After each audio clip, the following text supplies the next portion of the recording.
Hey guys, Mark from Porsche Spot and welcome to week 32.5 of the 2018-2019 Premier League review. If you want a new series, what we do is we take a look at the past set of Premier League results, we take a look at the Premier League table, and we finish off by looking at the top goal scorers. So here are the past set of Premier League results. These games were played on Tuesday the 2nd and Wednesday the 3rd of April 2019. Not a full episode here because these games had to be rearranged due to the other commitments, so these games are being played here and then they'll be caught up for a week before falling further again because the team's busy in the FA Cup. Again. Ugh. Next to the games are the times in this video, so if you want to go about a specific match, you can just go at the time next to the game and you'll skip out all the other crap. But without further ado, let's get into our first match. We start with Watford versus Fulham. Fulham needed a win here to survive for one more week, but Watford would make it difficult for them as they took the lead in the 23rd minute as Abdoulaye Doucouré got his second goal in 3 days. Lovely strike from the Frenchman. Will Hughes gave it to the lanky holding midfielder and he stood up Maxime Le Marchand, shifted onto his left foot and thumped one into the left hand side of the net from just outside the box. But Fulham levelled it up 10 minutes later as Ryan Babel made it all square. The two Ryans link up as Ryan Sessegnon races onto a loose ball, looks up and spots Ryan Babel making the run. The young winger slides a perfectly weighted ball through to the Dutch attacker and the red-haired maestro took a touch around Ben Foster and slotted it into the empty net. But Watford retook the lead in the 63rd minute as Will Hughes put Watford back in front. Lovely. This was a corner put in. It was cleared only to the edge of the box. Abdoulaye Doucouré looks like he's aiming it up, but he must have got a shout from Will Hughes as he left it, and in came Hughes, hit it as clean as a whistle on the volley, and despite Sergio Rico getting a hand to it, there's too much pace on it, and it flew into the net with a little kiss of the bar. And Watford would pretty much wrap the game up in the 70th minute as they made it 3-1 through their club captain Troy Deeney. Lovely stuff from Andrew Gracie, came out on top of the 50-50 challenge, skips past him, then skips past another before taking it to the byline. He looks across, spots Deeney in a ton of space and Gray played it across goal to Deeney and he put it home from close range. And Watford would pile even more misery onto Fulham as they made it 4 as Kiko Femenia got the goal. Again, great stuff by Andre Gray, ball booted long to him, he backs into his man, holds him off before again putting it across, this time to Kiko Femenia, and he had it first time back across and slammed it home. And that's how the game ended, and despite a good first half, Fulham couldn't get the job done and became the second team to be relegated. Like I said, they had a good first half and when they levelled it up they were the better side for the rest of the first half, but in the second, Watford just switched it up and just swept Fulham aside. Feel a bit sorry for Scott Parker because apart from this match, his Fulham side hadn't been playing that bad since he took over, but it was just unlucky that in his short time in charge he's took on the last 2 league winners and also title challenges this season, so the fixtures didn't fall kindly for him. It all went wrong for Fulham this season. They impressed in the Championship and after spending 100 million quid on 12 players in the summer, they were expected to make a positive impact on the league, but it just wasn't to be. And as for Watford, they continue their fantastic season, which has gone a little bit unnoticed, as they've got an FA Cup semi-final to look forward to, and are just 1 point off 7th place. And we move on to Chelsea versus Brighton. Chelsea took the lead 5 minutes from half-time as Olivier Giroud got his first league goal of 2019. He's got Callum Hudson-Odoi to thank for it though as he adds the ball on the right wing, stands his man up before using his pace to burst past him to the byline. The winger then put it low into the middle and ringing on to it at the front post was Giroud and the big sexy bastard flicked it home. What a man. I would.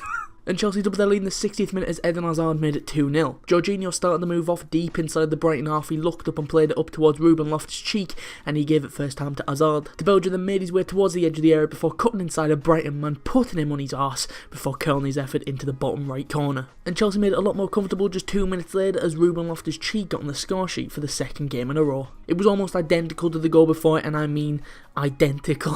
Jorginho from deep looked up, but this time the roles were reversed as this time he played it to Eden Hazard. He touched it off first time to Loftus-Cheek and he took a touch and stroked one from well outside the area into the top right corner. And that's how the game ended as a much changed Chelsea side came out on top to extend Chelsea's winning run over Brighton to 10 matches, a run that stretches all the way back to 1967. It was rumoured that Brighton were going to make a lot of changes as well with their FA Cup semi-final coming up, but Chris Hughton stayed strong and used this as a match for players to stake a claim for the start at the weekend, and if that was the case, he's gonna have a hard time because none of the players cover themselves in glory here. Not many Brighton players, no. One of the main criticisms of Sarri this season is his almost hatred of playing Callum Hudson-Odoi, but yet again the exciting young winger was one of the best players on the pitch, and it would be almost impossible for Sarri to justify not playing him in the final games of the season. And we move on to Manchester City versus Cardiff. Man City took the lead just 5 minutes into the match as Kevin De Bruyne opened the scoring. Nice passing from City, they start from deep and pass it around the midfield before eventually it's with Emerick Laporte. Kevin De Bruyne spots some space and makes his way into it,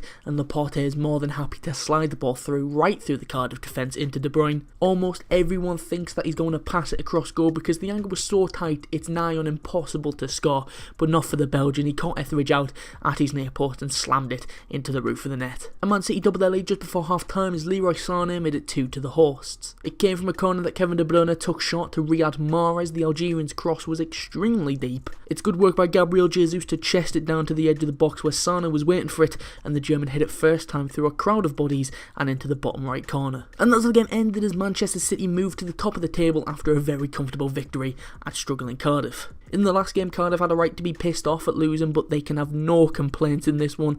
Man City just easily dispatched the Welsh side. They didn't have a serious chance until the 85th minute. City's superiority meant that they were able to course throughout large portions of the match, but if they are going to become the first English team to win the quadruple, they have a gruelling schedule with them set to play 2 games a week for the rest of April. And despite going top of the table here, they will fall a game behind yet again this weekend as they deal with their 4th trip to Wembley this season. And we move on to Wolves versus Manchester United. Manchester United took the lead just over 10 minutes into the game as Scott McTominay got his first goal for the club. Fred with the assist as the Brazilian had the ball away out from goal. He's just making his way across the pitch before laying it off to the Scottish midfielder. McTominay then took a touch and drilled one low into the bottom left corner from well outside the box. But Wolves levelled up in the 25th minute as Diogo Jota got the equaliser. It all came from the man who got the assist for United's goal as Wolves capitalised on a Fred error. Horrible first touch from Fred, and Wolves nip in. Leander Dendoncker then put it forward to Raul Jimenez. The Mexican turned and squeezed it through the United defence up to Jota. It's an extremely tight offside call, but for me he looks just about on,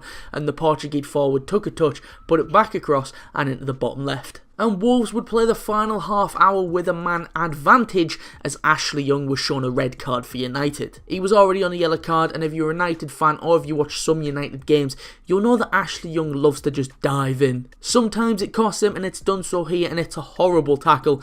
Didn't get there in time, wiped out Diogo Jota with the studs up right on the shin. It was horrible, and the ref showed him a second yellow and gave him his marching orders, and we'll talk about that official at the end, but I feel like you all know who it was. It was the GOAT. And Wolves made the man advantage count as they took the lead in the 76th minute as Chris Smalling put the ball into his own net. A lovely cross in by João Moutinho. Raul Jimenez and Phil Jones are battling for it. It goes towards goal and Leander Dendoncker looks to finish, but there's just a massive mix-up at the back, and before you know it, the ball was behind De Gea, with Chris Smalling basically falling on the ball as it slowly rolled over his own line. And that's how the game ended as Wolves continued to be a thorn in United's side as Wolves beat them for the second time in the space of 3 weeks. Man United missed the chance to move into third as they threw away the lead and had a man sent off, but the one big talking point from this game is the fact that Big Mike Dean produced his 100th red card in the Premier League. The all-time GOAT. He will go down in history. I'd like everybody to stand, get up and pay respect to the greatest ref of all time. Well done, Mike D. United's lead was well deserved, but after that they just self-combusted, with Fred being in fault for the first goal, Young getting himself recklessly sent off, and then the own goal. Ole will be left scratching his head on how his side have lost to Wolves yet again, but Wolves carry on scalping the top sides and look set to become just the 3rd team in the last 8 years to finish in the top half of the table in their first season after promotion, and they look on course to be the first team since 2007 to finish in the top 8 after winning promotion. And finally, we've got Tottenham versus Crystal Palace. After waiting what seems like 5 years, Tottenham finally got to play in their new stadium, but the first half looked a bit bleak for Spurs. Plenty of the ball, plenty of it in dangerous areas, but they just couldn't find a way through. That was until the 55th minute as Son Heung-min made history as he got Tottenham's first goal in their new stadium. Christian Eriksen won the ball from Luka Milivojevic on the right hand side of the area, and he sent the ball over to Son on the left. The South Korean then cut inside onto his left foot and shoots from just outside the box. It took a little deflection off of Milivojevic and into the bottom right corner. And Tottenham doubled their lead in the 80th minute as Christian Eriksen made it more comfortable for the home crowd. Both goals came from Crystal Palace mistakes. This time it was Andros Townsend who gave the ball away. Harry Kane nipped onto it and he burst into the area. He goes down in half. The Tottenham crowd are looking at the ref expecting something, but it wasn't needed as the ball popped free to Eriksen and he fired home from close range. Always play to the whistle. And that's how the game ended as Tottenham celebrate the opening of their new stadium with a victory that could be crucial as they look to cement their place in the top 4. But after a series of celebrations to mark the opening, it was met by a mediocre first half from the home side. In unfamiliar settings, it was perhaps expected for the Tottenham players to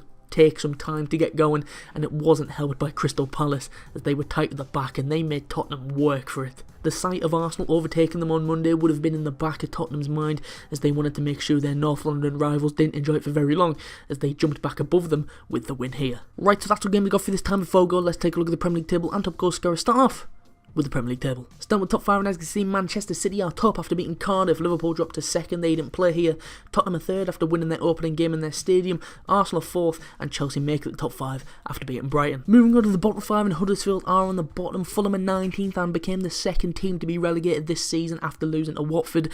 Cardiff 18th after losing to Manchester City, and Burnley and Southampton make up the bottom 5 in 17th and 16th.